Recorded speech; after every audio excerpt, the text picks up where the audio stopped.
પૂર્ણ બહુમતીમાં રહેલી મોદી સરકાર સામે વિપક્ષ અવિશ્વાસ પ્રસ્તાવ કેમ લાવી રહ્યો છે? આ સવાલ એટલા માટે થઈ રહ્યો છે કારણ કે નંબર ગેમમાં તો વિપક્ષનો અવિશ્વાસ પ્રસ્તાવ ટકી શકે તેમ નથી। મહત્વપૂર્ણ છે કે 1962ના યુદ્ધમાં ચીન સામે હાર બાદ ઓગસ્ટ 1963માં કોંગ્રેસના નેતા આચાર્ય કૃપલાની દ્વારા તત્કાલીન પીએમ જવાહરલાલ નહેરુ વિરુદ્ધ પહેલો અવિશ્વાસ પ્રસ્તાવ લવાયો હતો અને તે નિષ્ફળ ગયો હતો। મોન્સૂન સત્ર ચાલી રહ્યું છે, પરંતુ મણિપુર હિંસાને લઈને બંને ગૃહોમાં ખૂબ જ હંગામો થઈ રહ્યો છે અને સત્રના પહેલા 3 દિવસો હંગામાને ભેટ ચડી ગયા છે। હવે કોંગ્રેસના નેતા ગૌરવ ગોગોઈના સરકાર સામેના અવિશ્વાસ પ્રસ્તાવને સ્પીકરે મંજૂરી આપી છે। આ બિલકુલ એવી જ રીતે થઈ રહ્યું છે કે જેવું કે વડાપ્રધાન નરેન્દ્ર મોદીએ ભૂતકાળમાં આની શક્યતા દર્શાવી હતી। अविश्वास के प्रस्ताव के समय भी 2018 में अविश्वास के प्रस्ताव के बाद मैंने देखा कि मेरी आवाज, मेरा गला घोंटने का भरपूर प्रयास किया गया था। 1.5-2 घंटे तक नारेबाजी के बीच में भी ये ईश्वर की कृपा थी कि मैंने अपनी बात देश और दुनिया के सामने रखी और उस समय मैंने आपको एक शुभकामनाएं दी थी। वो शुभकामनाएं मैं आज फिर देना चाहता हूं कि आप इतनी तैयारी करो कि 2023 में फिर से आपको अविश्वास प्रस्ताव लाने का मौका मिले। नतीजा क्या होगा, किसके पास संख्या बल है, किसके पास संख्या बल नहीं है, किसके पास आंकड़े हैं, किसके पास आंकड़े नहीं है, तो बात की बात है। 4 महत्वपूर्ण उद्देश्य सबसे पहले पूरे हों और बहुत बार इस प्रकार के लोकतांत्रिक हथियार, ये पार्लियामेंट्री इंस्ट्रूमेंट्स देश के लोकतंत्र को मजबूत करते हैं, कमजोर नहीं करते। इससे देश का लोकतंत्र मजबूत होगा, वास्तव में बहस होगी, सत्ता पक्ष और विपक्ष आपस में देश के गहन मुद्दों पर, खास तौर पे मणिपुर पर चर्चा कर पाएगा। और वो लाना चाहते हैं, ये उनको लाने का अधिकार है, कोशिश करके देखिए। संख्या तो हमारे पक्ष में है, मोदी जी की सरकार है, दमदार सरकार है, दमदार तरीके से काम कर रहा है और कल जिस तरीके से मोदी जी ने हमारे विपक्ष के ऊपर कटाक्ष किया वो एकदम सही बैठता है हमारे विपक्ष के ऊपर, तो जितना चाहे करते रहे, कोई बात नहीं। મોદી સરકાર વિરુદ્ધ અવિશ્વાસ પ્રસ્તાવ નંબર ગેમના આધારે નિષ્ફળ થવાનું નક્કી છે। લોકસભામાં ભાજપના 301 સાંસદો છે અને એનડીએના 333 સાંસદો છે। વિપક્ષની પાસે આનાથી અડધાથી પણ ઓછા એટલે કે 142 સાંસદો લોકસભામાં છે। ये समर्पण भाव है, ये समर्पण भाव है। अहंकार का परिणाम है 400 से 40 हो गए, अहंकार का परिणाम है 400 से 40 हो गए और सेवा भाव का परिणाम है कि 2 से यहां आकर के बैठ गए, 2 से निकल करके आके बैठ गए। आंकड़े हमारे पक्ष में नहीं, लेकिन लोकतंत्र आंकड़ों की चीज सिर्फ नहीं होती है। मणिपुर जल रहा है, वहां के लोग टकटकी लगा के देख रहे हैं कि हमारे प्रधानमंत्री जुबान कब खोलेंगे।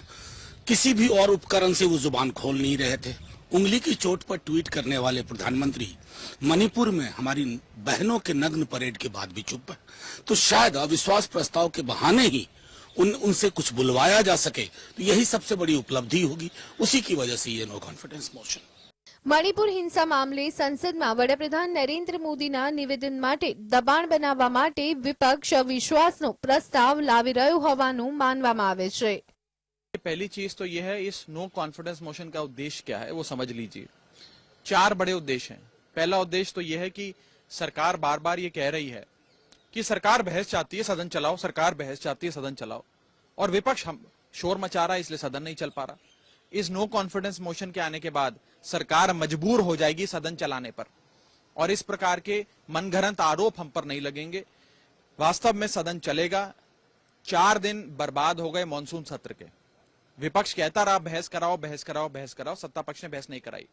तो पहली चीज इस नो कॉन्फिडेंस मोशन लाने की पहला औचित्य यह है, पहला उद्देश्य यह है कि सबसे पहले सदन चलेगा, बहस होगी जो हम चाहते हैं। दूसरा महत्वपूर्ण बिंदु, ये नो कॉन्फिडेंस मोशन इसलिए भी लाया जा रहा है कि एक विस्तार से एक लंबी चर्चा हो, एक लॉन्ग ड्यूरेशन डिस्कशन हो, 5-7 मिनट की खाना पूर्ति वाली चर्चा ना हो। तीसरा बड़ा उद्देश्य इस बहस का कि सरकार को आज के जो ज्वलंत मुद्दे हैं उन पर जवाब देने के लिए मजबूर होना पड़ेगा नो कॉन्फिडेंस मोशन के जवाब में।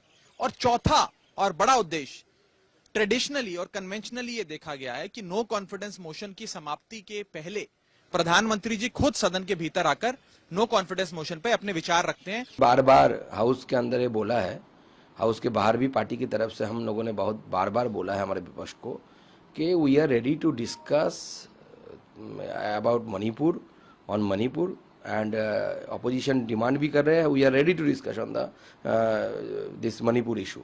लेकिन हमारा जो अपोजिशन है they are escaping from the discussion, तो वो भाग रहे हैं, हम नहीं भाग रहे हैं। हमेशा देखा गया है कि कोई इशू पे सरकार नहीं चाहती कि डिस्कशन हो, विपक्ष चाहता है कि डिस्कशन हो, लेकिन इस बार हम चाह रहे हैं कि डिस्कशन हो, लेकिन हमारा विपक्ष सिर्फ एक ही उनका डिमांड है कि मोदी जी को बोलना पड़ेगा। मोदी जी ऑलरेडी मीडिया में बोल चुके हैं, और क्या चाहिए आप लोगों को। और हमारी पार्टी की तरफ से जब चर्चा शुरू होगी, हम नॉर्थ ईस्टर्न की रिप्रेजेंटेटिव को, मतलब गौरव गोगोई को हम तैनात करेंगे, और लोग उनको जो कुछ भी सबक सिखाने था वो सिखा दिया है और आगे भी सिखा देंगे। આઝાદી બાદ લોકસભામાં 27 અવિશ્વાસ પ્રસ્તાવ લાવવામાં આવ્યા હતા। છેલ્લી જુલાઈ 2018માં મોદી સરકાર સામે અવિશ્વાસ પ્રસ્તાવ લાવવામાં આવ્યો, ત્યારે સત્તાધારી ભાજપને 325 સાંસદોના વોટ મળ્યા હતા અને વિપક્ષના વોટ માત્ર 126 હતા। મહત્વપૂર્ણ છે કે 1979માં અવિશ્વાસ પ્રસ્તાવના કારણે તત્કાલીન પીએમ મોરારજી દેસાઈને પદ છોડવું પડ્યું હતું। Bureau report, GSTV।